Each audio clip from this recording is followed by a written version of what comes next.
Over the year ہم دیکھ رہے تھے گورنمنٹ کوشش کرتی تھی کہ ڈالر کم سے کم باہر جائے, امپورٹ کے اوپر گورنمنٹ نے کوشش کی کہ پریشر کم ہو, ڈسکریج بھی کیا بہت زیادہ امپورٹ کو.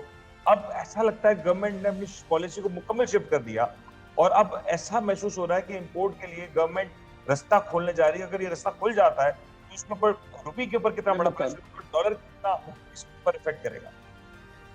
دیکھیں الٹیمیٹلی بات تو یہ ہے کہ یہ سارے سچویشن کے پیچھے گورنمنٹ کی ایک فیلئر ڈیفائن ہو رہا ہے کہ جب آپ نے اگر امپورٹ کے اوپر لیٹ سپوز بہت جگہوں کے امبارگو لگایا ہے, آپ نے روکی ہے امپورٹس, پاکستان میں امپورٹس کرنے کے اوپر پابندی ہے, تو کیا آپ کی لوکل انڈسٹریز, اس لوکل انڈسٹری کو آپ نے فروغ دیا؟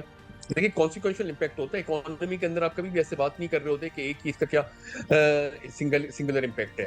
اکانومی کے اندر ہمیشہ ٹوئن سائڈ امپیکٹس ہوتے ہیں. یعنی اگر آپ امپورٹ بین کرنے جا رہے ہیں, اس کا سبسیکوینٹ مطلب یہ ہوتا ہے کہ آپ اپنی لوکل انڈسٹری کو جو ہے پراسپر کرنے کی کوشش کر رہے ہیں. یعنی پاکستان کے اندر اگر کوئی کار مینوفیکچرنگ ہے تو پاکستان سے باہر امپورٹ نہیں ہوگی پاکستان کے اندر.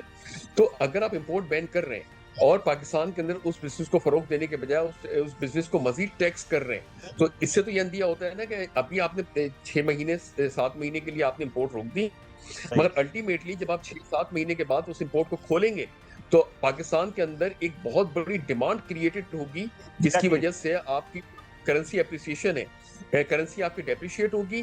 اور آئی ایم ایف کا جو ٹارگیٹ ہے کہ 300 روپے کا ڈالر لے کے جانا, جو کہ شرافت سے ہم نہیں لے جا سکتے تھے, وہ اس طریقے سے وہ ٹارگیٹ میٹ ہوتا ہوا دکھائی دے گا آپ کو 320 روپے کا.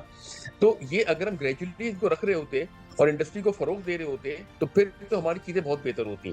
تو یہ ایک جو ایک ٹام اینڈ جیری کا گیم کہنے یا کچھ بھی کر کہ ہم ایک اینڈ کیوں بات کر رہے ہوتے ہیں, ٹوئن کانسیکوینسز کے کیوں بات نہیں کر رہے ہوتے. اکانومی ہمیشہ ٹوئن کانسیکوینسز کے اوپر چل رہی ہوتی ہے.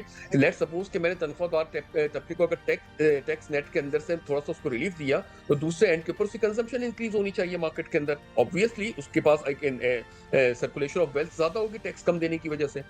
تو ان چیزوں کے اوپر ہم آج تک ڈیبیٹ نہیں کی اور نہ ہی کرنا چاہتے ہیں. ابھی جب یہی بات کریں گے کہ یہ بجٹ خسارے میں تھا, یہ بجٹ اچھا تھا, ڈیفینس کو تقریباً 2.5 ٹریلین روپیز ایلوکیٹ کر دیے گئے, اور اس کے بعد جو ہے قرضوں کی ادائیگی کے لیے 8 ٹریلین روپیز, تقریباً اپروکسیمیٹلی 50% تو آپ نے پری ڈیفائن کر دیا ہے, ایلوکیٹ کر دیا ہے بجٹ اپنا. یعنی 20 ٹریلین کا جو بجٹ ہے اس کے اندر سے 2.5 ٹریلین جو ہے وہ آپ نے ڈیفینس میں خرچ کر دیے, اور 8 ٹریلین جو ہے وہ آپ نے ڈیٹ سرونگ میں خرچ کر دیے. اب بچے تقریباً 50%, یعنی 10 ٹریلین کے قریب آپ کے پاس بجٹ بچا ہے. اب ان چیزوں کو میٹ کرنے کے لیے گورنمنٹ پینشن اور اپنی سیلریز انکریمنٹ اور باقی الاؤنسز اپنے اسٹاف کو دے رہی ہے.